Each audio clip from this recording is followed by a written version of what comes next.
জাহাঙ্গীরনগর বিশ্ববিদ্যালয় কেন্দ্রীয় শিক্ষার্থী সংসদ ও হল সংসদ নির্বাচনের চূড়ান্ত ফলাফল আজ সন্ধ্যা ৭টায় ঘোষণা করা হবে বলে জানিয়েছেন প্রধান নির্বাচন কমিশনার অধ্যাপক মনিরুজ্জামান।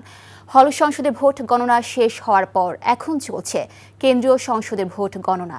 কেন্দ্রীয় সংসদের ২১টি হলের মধ্যে ১৮টিতে ভোট গণনা শেষ হয়েছে, বাকিগুলোতেও চলছে গণনা। এর আগে ফলাফল বিলম্বিত হওয়ায় ক্ষোভ প্রকাশ করেন শিক্ষার্থী ও প্রার্থীরা। পরে নির্বাচন কমিশনের সঙ্গে জরুরি বৈঠক করেন বিশ্ববিদ্যালয়ের উপাচার্য ডক্টর মোহাম্মদ কামরুল আহসান। সিদ্ধান্ত হয় জনবল বাড়িয়ে রাতের মধ্যে ফলাফল ঘোষণার, কিন্তু রাত পেরিয়ে সকাল হলেও গণনা এখনও শেষ হয়নি। ধারণা করা হচ্ছে দুপুর নাগাদ ভোট গণনা শেষ হবে। নির্ধারিত বিরতির পর চূড়ান্ত ফলাফল ঘোষণা করা হবে। বামজোট ও ছাত্রদল জাকসু নির্বাচন বর্জন করলেও শিবির, বাংলাদেশ গণতান্ত্রিক ছাত্র সংসদ এবং স্বতন্ত্র একটি প্যানেলের প্রার্থীদের মধ্যে তীব্র প্রতিদ্বন্দ্বিতার আভাস পাওয়া যাচ্ছে। জাকসু নিয়ে যে খেলতামাশা আমাদের প্রশাসন আমাদেরকে দেখিয়েছে, এটা আসলে অকল্পনীয়। যদি কোনোভাবে এই প্রশাসন বা এই বিশ্ববিদ্যালয় নির্বাচন বানচাল বা নির্বাচনের ফলাফল স্থগিতের কোনো সিদ্ধান্ত নেয়, সেই জুলাইয়ের স্মৃতিতে ফিরে যাবে জাহাঙ্গীরনগর বিশ্ববিদ্যালয়ের শিক্ষার্থীরা। জাকসু নির্বাচনী ফলাফল জানতে বিশ্ববিদ্যালয় ক্যাম্পাস থেকে যোগ দিচ্ছেন আমাদের স্টাফ করেসপন্ডেন্ট নূর হোসেন। নূর, ভোট গণনার সর্বশেষ কি খবর আছে আপনার কাছে, আমাদের জানাবেন। জাকসু নির্বাচন যেভাবে দীর্ঘ ৩৩ বছর পর হয়েছে, ঠিক সেরকমটাই হয়তো ফলাফলের জন্য আমাদেরকে আরও অপেক্ষা করতে হতে পারে। কতক্ষণ নাগাদ গণনা শেষ হবে সেটিও আসলে নিশ্চিত করে বলা মুশকিল, কারণ কিছুক্ষণ আগেই ধরেন প্রায় ঘণ্টাখানেক আগে এখানকার প্রক্টর যিনি রয়েছেন তিনি বলেছেন ২টার মধ্যে আমরা ফলাফল পেতে পারি, গণনা শেষ হতে পারে। তার ৫ মিনিট আগে এখানকার যিনি প্রধান নির্বাচন কমিশনার রয়েছেন তিনি গণমাধ্যম কর্মীদের সঙ্গে কথা বলেছেন এবং তিনি বলেছেন যে সন্ধ্যা ৭টা নাগাদ আমরা হয়তো আনুষ্ঠানিকভাবে যে ফলাফল সেটি পেতে পারি। এবং আমরা এখানকার যারা এজেন্ট রয়েছেন তাদের কয়েকজনের সঙ্গে কথা বলে জানতে পেরেছি ২১টি হলের মধ্যে ১৮টি হলের গণনা শেষ হয়েছে, এখন ৩টি হলের গণনা চলছে এবং এই ৩টি হলের গণনা শেষ হলে সবগুলো ফলাফলকে যোগ করা হবে এবং যোগ করার ভিত্তিতে কেন্দ্রীয় ছাত্র সংসদ যেটি জাকসু, সেই জাকসুতে কারা বিজয়ী হচ্ছেন কারা পরাজিত হচ্ছেন সেটি আমরা জানতে পারবো এবং আপনাদেরকেও জানাতে পারবো। তবে অভ্যন্তরীণ সূত্র থেকে আমরা অনানুষ্ঠানিকভাবে যে খবর পেয়েছি সেখান থেকে আমরা বলতে পারি ভিপি সহ ৪টি পদে স্বতন্ত্র প্রার্থীরা, একটি পদে বাকশাসের প্রার্থী এবং ৩টি পদে স্বতন্ত্র প্রার্থীরা বিজয়ী হতে যাচ্ছেন বা এগিয়ে রয়েছেন, এমনটি আমরা তথ্য পেয়েছি। বাকি সবগুলো পদে প্রায় ২৫টি পদের মধ্যে ২১টিতে ছাত্র শিবির সমর্থিত যে প্যানেলটি রয়েছে এখানকার, সেই প্যানেলের প্রার্থীরা জিএস, এজিএস, নারী, অন্যান্য যে পদগুলো রয়েছে ২১টি পদে তারা এগিয়ে আছেন বলে আমরা জানতে পেরেছি। যারা ভোট গণনার সঙ্গে জড়িত রয়েছেন এরকম কয়েকটি সূত্র থেকে আমরা বিষয়টি জানতে পেরেছি। তবে নিশ্চিত করে বলা যাচ্ছে না, কারণ এখন পর্যন্ত আনুষ্ঠানিকভাবে বিশ্ববিদ্যালয় কর্তৃপক্ষের পক্ষ থেকে এখন পর্যন্ত আনুষ্ঠানিকভাবে কোনো হলের ফলাফলই ঘোষণা করা হয়নি, যার কারণে আমরা আসলে আনুষ্ঠানিকভাবে বলতে পারছি না কারা এগিয়ে আছেন বা কারা জিততে যাচ্ছেন। এই ছিল জাহাঙ্গীরনগর বিশ্ববিদ্যালয়ের ভোট গণনার সবশেষ খবর। দর্শক, জানছিলাম জাকসু নির্বাচনী ভোট গণনার সর্বশেষ তথ্য। জাহাঙ্গীরনগর বিশ্ববিদ্যালয়ে আছেন স্পেশাল করেসপন্ডেন্ট জাহিদুর রহমান। জাহিদ, ভোটের ফলাফল প্রকাশে বিলম্বের কারণে ক্যাম্পাসের সার্বিক পরিস্থিতি এখন কেমন দেখছেন?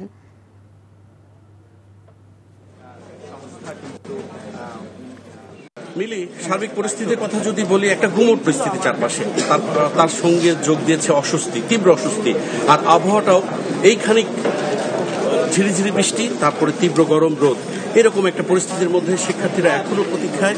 বিশেষ করে আমরা কালকে যে বিষয়গুলো দেখেছি, যেখানে অনেক শিক্ষার্থী জড়ো হয়েছিলেন দ্রুত ভোট গণনার জন্য, সেই শিক্ষার্থীদের কাউকে আমরা আজ দেখেছি। কিন্তু স্পেশালি ইসলামী ছাত্র শিবিরের নেতাকর্মীদেরকে আমরা ঠিক দোতলা এবং তিনতলায় অর্থাৎ নির্বাচন কমিশনের বাইরে আমরা পালাক্রমে দেখছি যে রাত জেগে তারা পালাক্রমে, এবং সেখানে আমরা নারী শিবির কর্মীদেরকেও আমরা দেখতে পাচ্ছি যে তারা পালাক্রমে তারা অপেক্ষা করছেন ভোটের ফলাফল জানার জন্য এবং ভোট নিয়ে তাদের সংখ্যা, যে কেউ যাতে ভোট বানচাল কিংবা কোনোভাবে ভোটকে নিয়ে কোনো অশুভ তৎপরতা চালাতে না পারে, এই জন্য তারা বলা যায় যে তারা একদম কড়া নজরদারির মধ্যে রেখেছে। আর আপনি জানেন যে ৩ দিনের শেষ আজকে তৃতীয় দিনে গড়িয়েছে নির্বাচন ঘিরে।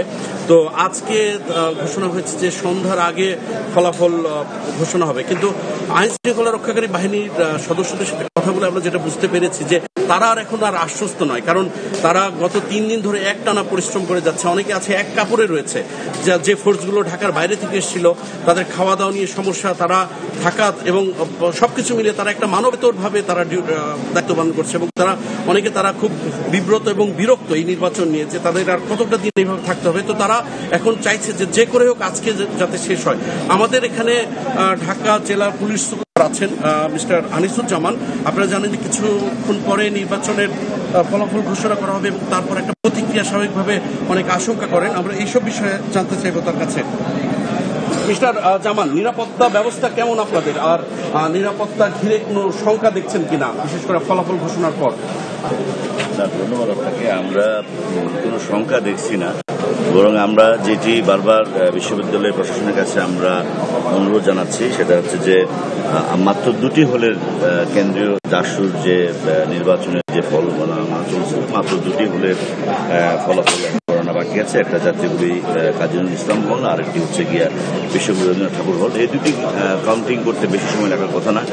ওনাদের কিন্তু একজন নির্বাচন কমিশনের সদস্য 10:40 একটি সংবাদ সম্মেলন করে বলেছেন যে ওনারা দুপুর 2টা নাগাদ বা 2টার মধ্যে ওনারা ফলাফল ঘোষণা করবেন। ওনার নাম হচ্ছেন ডক্টর মোহাম্মদ লুৎফুল রায়, উনি প্রভোস্ট শহীদ তাজউদ্দিন হলের। তো উনি এটি বলেছেন, আর ওনারা যেমনটি বলছিলেন যে আমাকে যে আজকে সকাল বা 10টা-11টার মধ্যে ওনাদের ফলাফল রেডি হয়ে যাবে, 2টার মধ্যে ঘোষণা করবে। আমরা সেই হিসেবে প্রিপারেশন আছি। এখন যদি ওনারা এটাকে আরেকটু বিলম্বিত করে সেটা না করার জন্য আমরা অনুরোধ জ্ঞাপন করবো। আর নিরাপত্তার বিষয়টি আমরা তো 10 তারিখ থেকে এখানে আছি, 10, 11, 12, 13, আমরা আজকেও আছি, আমরা থাকবো ইনশাল্লাহ।